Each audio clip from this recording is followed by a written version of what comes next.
merely a little flirtation to gauge how she responded.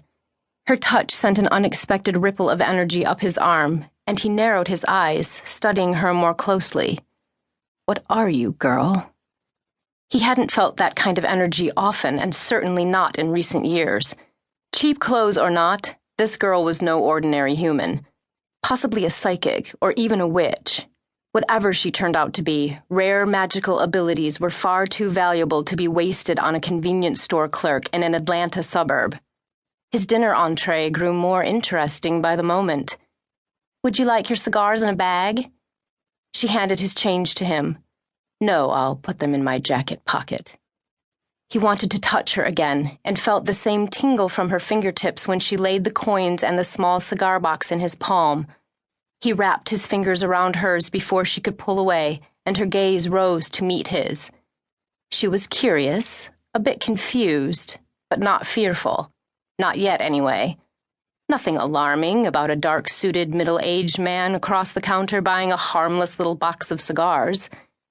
He knew the second he'd captured her mind. "What's your name, girl?" "Glory." Her voice was flat, monotone, enthralled.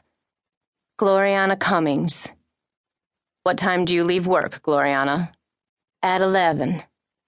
Matthias checked his watch. "Excellent. 15 minutes. When you leave, you will come to the black sedan parked at the edge of the lot, and you will get in the back seat. You will not stop to talk to anyone. Do you understand?" Her brow furrowed, but she gave the right answer. "Yes, I understand." "Good girl." Matthias released her hand and her mind, and she shook her head as if to clear the mental after-effects. "I'll meet you again shortly, Gloriana." Sure thing. Have a good evening." She was still rubbing her temples when Matthias left the store. Matthias found his driver leaning against the car, fiddling with a cell phone. "Move the car to the edge of the lot. A guest will be joining me in a few minutes. Afterward, call Delta and reserve an extra seat on my flight to New York for a young woman named Gloriana Cummings." When unpleasant business had forced Matthias on this first-ever trip to Atlanta, he'd gotten the driver on loan from a colleague who owed him a favor.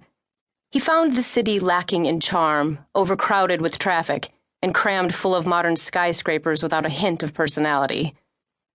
If the girl's abilities, whatever they might be, were strong enough to be revealed by a simple touch, he'd find a way to use her. She might even provide a solution to the problem of Penton, Alabama, where that sanctimonious Irish farmer Aidan Murphy had assembled a virtual army of vampires. They'd taken over the small town, living there with their unvaccinated, bonded humans, while the rest of the vampire world scratched and starved. Murphy had built up too much power, and had too many vampires who pledged loyalty to him with a blood bond.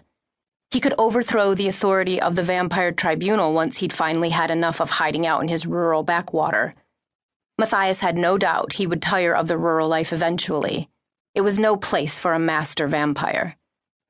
The Penton community was a slap in the face to the struggles being encountered by their fellow vampires in the cities, and a condemnation of the way the Vampire Tribunal had handled the situation.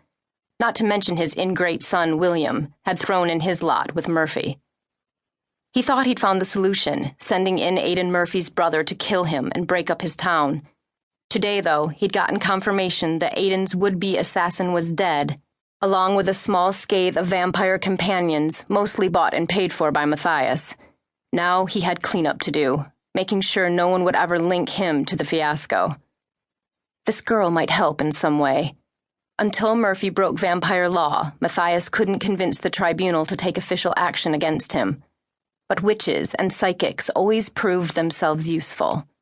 If he could coerce her into it, maybe she could infiltrate the scathe, break it up from within if her powers were strong enough, or at least feed him information.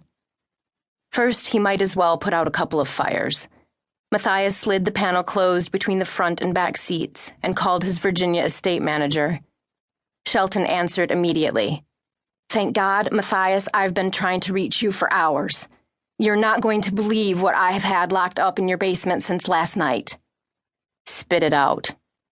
If Shelton hadn't been good at running Matthias's property and holdings in the D.C. area, he'd have staked the man decades ago for being a drama queen.